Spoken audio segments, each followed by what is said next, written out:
Hello, and today we are going to be reacting to Your Friends Don't Care If You Go Broke. My name is Intende, and let's get into the video. I got kicked out of a former friend's bridal party because I was not able to afford the very expensive bachelorette party. Going all in for the bachelorette would have cost about what my mortgage costs. The most difficult kind of person. Honestly, I would break a friendship over that. Really? Imagine spending over $1,000 on a bachelorette party. Materialism has gone way too far, so I completely understand where she's coming from. To be friends with is someone who is in a very different financial position than you are. Like, I think it's very rare for a friendship to work out when one person is way richer than the other. We thinking filet mignon or sequel tower tonight. Bro, I'm staying in. I gotta save. You don't. Do you ever feel like your friends might be hurting your finances? Like, I know that sounds so harsh and cutthroat to say, but be honest with yourself. Have you ever had moments where you felt like your friends were either holding you back or sabotaging you or pushing you to spend way beyond your means? Like in one of the videos I just showed where the woman was kicked out of her former friend's bachelorette party because she couldn't afford the trip's required expenses. That story got even wilder, by the way, when the friend gossiped about the woman afterwards. Of course, word came back to me at the bachelorette party that she was talking mad shit about me, and then she later kicked me out of the bridal party. Now that seems like a uniquely terrible experience and terrible friend, but I've seen the same kind of issue pop up a lot with weddings and friendships, where the people getting married expect huge financial commitments from their friends who might not want to or be able to pay for that, especially for someone else's wedding. This one's $350 a night for the wedding. That seems excessive for a twin bed. Weddings are a great example of where this financial clash can happen between friends, but it also happens in small daily moments. And as I want to make an argument for, It's interesting, though, that most of the videos she showed were bachelorette parties.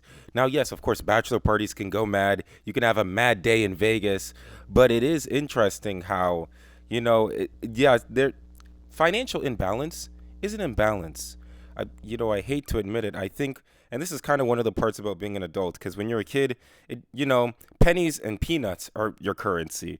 But as you get older, if you guys are in a different financial stage, it creates imbalances when somebody doesn't want to spend money because, sadly, I don't know what it's like in other parts of the United States or outside the world, but in the United States, it's a pay-to-play system. So if you're not a consumerist and your friend is a consumerist, good luck, buddy. in this video, I ultimately think that your friends do not care if you go broke. Again, sounds harsh, but hear me out because it's an important lesson to understand if you want to be financially free one day. Other people will never care about your financial goals or honestly your life the way that you need to care about your own, which is exactly why you have to be your own advocate. And to do so, you have to be aware of the unintentional traps friends can lay for you that will keep you broke. And the trap that I want to focus on the most today is the financial peer pressure trap. But before I get into that, since we're talking about affordability and spending, I want to take a minute to talk about today's sponsor. All right, so back to the financial peer. I agree, though, that your friends do not care if you lose all your money. Trust me, they want you to put it on your credit card. They want you to do payday loans, Klarma, buy now, pay later, whatever it is. I completely agree. And I try to be financially conscious. I tried to not be a consumerist. I tried not to just go out because let me tell you something. Dallas is a dead city, man. And if you're not out here spending $40, $50 on barbecue and escape rooms or, every other month going to the AA arena, you're just twiddling your thumbs at home. So I completely agree with what you're saying. Peer pressure trap. By that, I mean the slow, quiet way your spending habits start to mirror the habits of those around you, especially the most expensive norms in your friend group. So we'll see you tomorrow. On Wednesdays, we wear pink. You know that quote that goes, "You are the average of the 5 people you spend the most time with"? The same goes for money habits. Your spending is the average of the 5 people you spend the most time with. So if your friends are into flexing their new car, or they care a lot about the newest fashion trends and name brands, or they love to stay in fancy hotels on vacation, their behaviors and mindsets are going to bleed into your life. They're going to make what could subjectively be high-class luxury living look and feel like the obvious default, like the thing that you need to be doing too. too. I think of the financial peer pressure trap like mindset osmosis almost, where we're absorbing other people's money outlooks. And we do this because we're social creatures. We learn through the norms set and reinforced by others. So if you're in an environment that prioritizes spending beyond your means, then spending beyond your means is probably what you're gonna do. And what I think is really interesting is that because our culture makes talking about money so taboo, it means we are all terrible at setting financial boundaries, at saying, you know, maybe let's not go to the restaurant tonight because it's out of my budget. Instead, we're more likely to keep our mouths shut and deal with the financial pain because we don't want to be the squeaky wheel, or because we're embarrassed to tell our friends about our financial boundaries. But if we're all doing that, it's like the blind leading the blind. Someone might offhand recommend a restaurant, but everyone is secretly thinking, eek, I can't afford that. But no one else is saying anything, so I guess I'll go along with it. Or if you have different income levels in a friend group, the problem can be made even worse because the friends who make more money have one version of what is normal spending that may be way beyond what other friends' version of normal spending is. So now the friends who make less money are put into a stressful and uncomfortable situation. It's like the scene from the old show Man Seeking Woman. Hell yeah. Place has $4 signs on Yelp, so you know it's good. It's gonna be so much fun. I don't think I can afford this. Relax, man. How expensive could it be? No, thank you. Tap water. Which is great because then you can just get whatever you want, as much as you want, and we'll just split the bill at the end. Well, we split it. Nightmare situation, by the way, because they're at tapas, which means everything is going to be split. Usually, I'm not a big fan of equally splitting the bill at a restaurant. I would rather it be divided by how much you specifically ordered. But things like tapas or dim sum or anything family style like that, it's really hard to avoid splitting equally. So I feel for them in that scene. And that same kind of scene happens more famously during Friends, where Phoebe, Rachel, and Joey speak up to let the rest of the gang know that they can't afford the constant expensive outings. We three feel like that sometimes you guys don't get that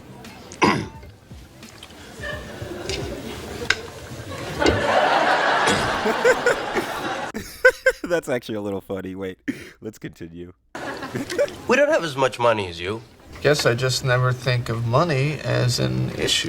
That's because you have it. That's a good point. I don't think most friends are being You know, and I'm going to talk about this later in the video, but it's funny because I don't know about you guys, but you kind of have to have friends to have this problem. That's kind of a thought I keep thinking about.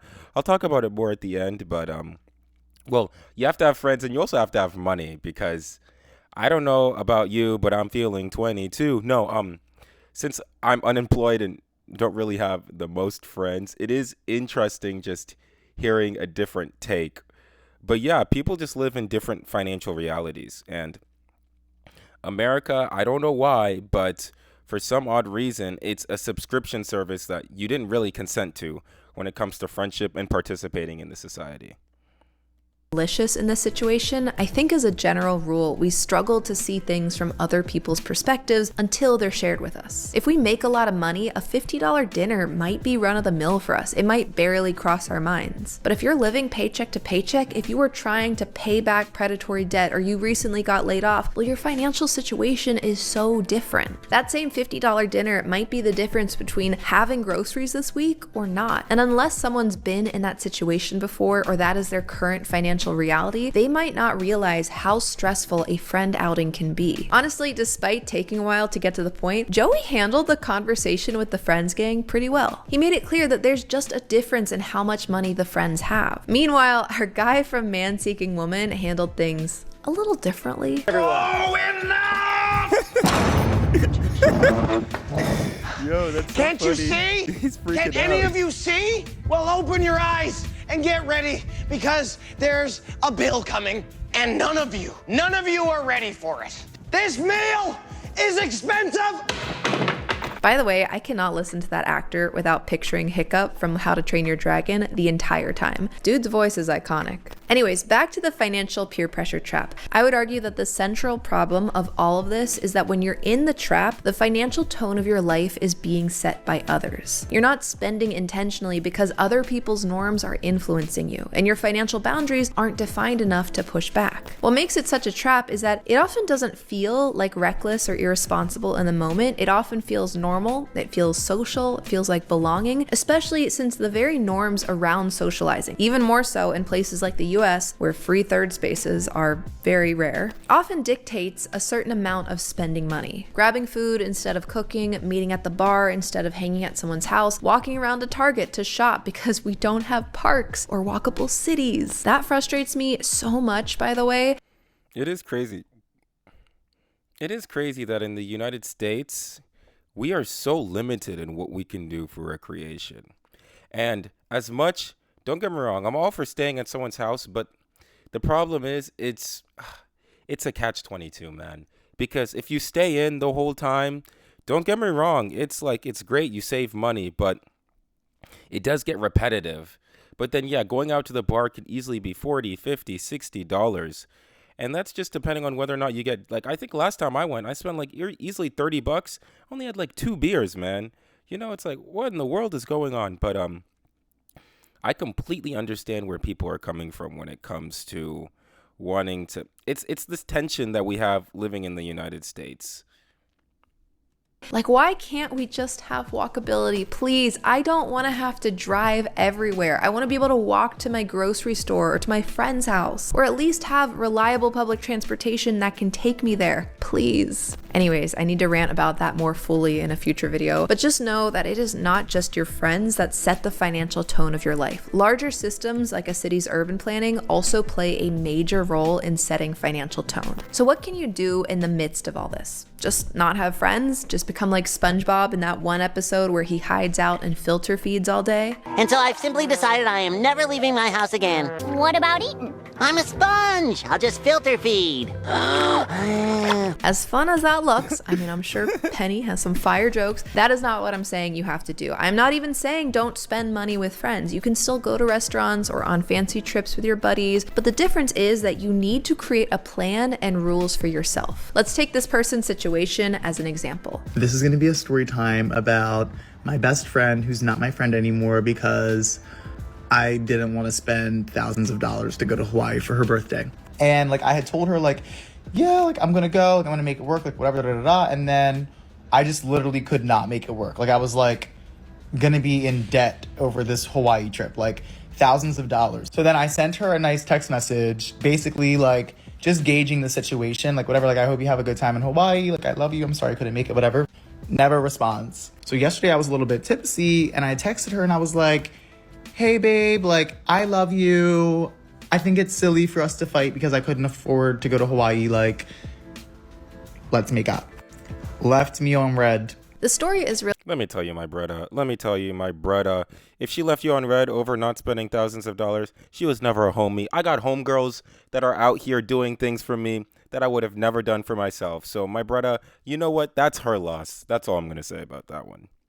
Really unfortunate because it seems like the root of the problem is not communicating financial expectations on both sides. Like a whole friendship was destroyed because of budget differences and not being upfront about them. And I sympathize with both sides, you know. I would also be bummed if I was organizing a birthday vacation with my friends and they couldn't come, especially if at first it seemed like they could. I think you shouldn't commit to big trips like that until you know whether you can afford it or whether it's your cup of tea, because people plan around your decision, and if you back out of it, it does impact them. At the same time though, I get how frustrating and disappointing it would be to have a friend not understand that I just can't afford the same things that she can. I'd feel really misunderstood in that situation, like I was being punished for not having as much money as my friend. And that's not fair. That's not how friends should treat each other. It's tough on both sides, and it highlights why it is so important for each of us to learn how to communicate financial boundaries and expectations with others. Because as I said earlier, and as I will say again,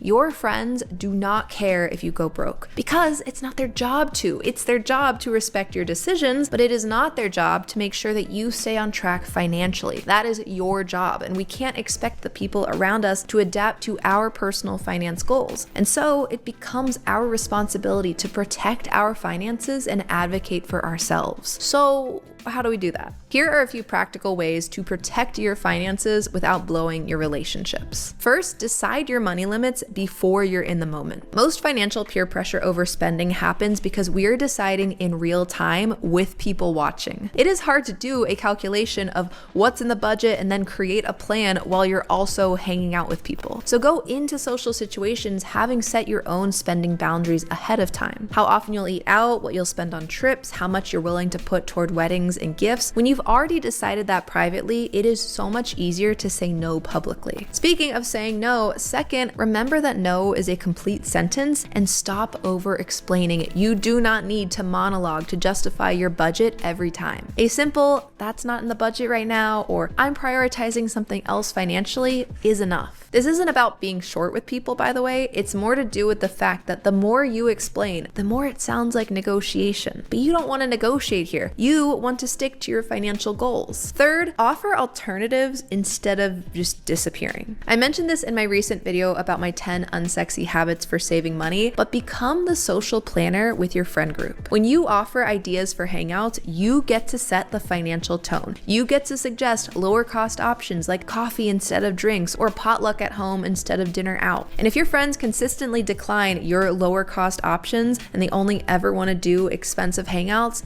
then they might just be bad friends, or you have to categorize them as a very specific type of friends. And it's good to know that information, because the fourth way that you can protect your finances is to pay attention to which of your friends respect your boundaries. Supportive friends might be surprised at first, maybe they'll ask, are you sure? But ultimately, they'll adjust. On the other hand, the wrong friends will guilt you, minimize your goals, or make jokes at your expense. That reaction tells you everything that you need to know, not about your worth or whether your goals are good goals to have, but about the role that money plays in those relationships and whether someone is someone that you want to have in your life moving forward. And last but not least, remember that being uncomfortable now is way better than being stressed later. A few awkward moments are far less costly than years of credit card debt, financial anxiety, or forever delaying your goals. You have to remind yourself that every time you protect your finances, you are choosing long-term freedom over short-term approval. So yes, your friends don't care if you go broke, but that's okay because you care if you go broke. You're going to look out for your financial future and you are building the skill set to reach financial freedom. And that is most important. But what do you think? Do you have other thoughts around friendships and money, or have you had experiences where a friendship turned ugly because of money problems? Let me know your thoughts and experiences down in the comments below and what topics you would like to see me cover next. Thank you so much to my patrons on Patreon and those on Buy Me a Coffee for supporting this channel. Thank you all so. What a video, man. What a video. It's crazy because this video actually makes me think of Maslow's hierarchy of needs, where you have physical, social, emotional, and then finding God is the final step, just like Alcoholics Anonymous. It's crazy because in my life, I'm so focused on finding a job that I'm not even really thinking of friendships. Like, I'm so focused on finding a job. I'm so focused on just living the next day that I'm not even thinking about, can I afford friends? I'm thinking, can I even get income? And then on top of that, I'm thinking of, where do I even find friends? It's so interesting that different people have different problems. There are people who are financially, it's almost like a quadrant where you have financially stable with friends, financially stable without friends, financially unstable without friends, and then financially stable with friends. And it's like those 4 quadrants, and each quadrant is living a different reality where not everyone's experience is universal. Because I walked into this video thinking, wait, people have friends? Wait, people have a job? Like, that's what I was thinking the whole time. But there are people who hang out with their friends consistently and can go to Hawaii and are the ones that are financially secure. Thank you so much. I don't even know this lady's name, but thank you so much for, I think it's Kara Nicole, I believe. Thank you for sharing your perspective. I really enjoyed it. I really learned, that, yeah, there are people that have friends and that love their friends, or have love for them, whatever term you want to use, but just can't afford them. It's so interesting as somebody who doesn't really have the most friends and is unemployed and doesn't have any income coming in. It's interesting because I'm not even thinking of, can I afford friends? Like, I'm thinking of okay, the next job application. Okay, the next thing. I'm not even really thinking of friendship that much. Obviously, yes, there are people I went to college with, there are people I keep up with, but it's like a phone call. Like, I'm not even on the like let's hang out. I'm just on a let's talk on the phone. So different people have different needs. And if you feel bad for not affording, trust me, I know what it's like to not afford things, and I know what it's like to not have friends. I Friendship is something I'm working on currently. It's something currently I have more than I did a few months ago. Currently I have some stable friendships, but I'm so focused on a job that when I see my stable friendships, it's so low key. Whether it's going to a bar or eating Chick-fil-A. Chick-fil-A's in the budget, okay? I can put, you know what? I'll put that on the credit card. Chick-fil-A goes on the credit card. But it's good to hear different people's perspective, to hear what they're going through, because it's way different than what I'm going through. I'm not even thinking, can I afford friends? I'm thinking, can I even find employment? Yo, everyone's just going through something different. So it's good to hear that other people are going through other things and just hearing their perspective. Let me know if you're struggling to find friends, find a job, find finances. And I think men and women also experience this differently. I don't think men really experience this the same way that women do. I think women socialize more than men, or at least women socialize differently than men. Not saying that men are consumers too. It's just different. I think consumerism is more marketed towards the way female spending habits, especially when it comes to shopping and dining out. And I typically see that when I go out, when I am out in public, it's typically a group of girls I see. And every so often you'll see people on dates, but for the most part, it's like a group of girls, a group of women out in public. But let me know, you might have different experiences than me. Thanks so much for watching. Please like and subscribe, and I'll see you soon. Da chamada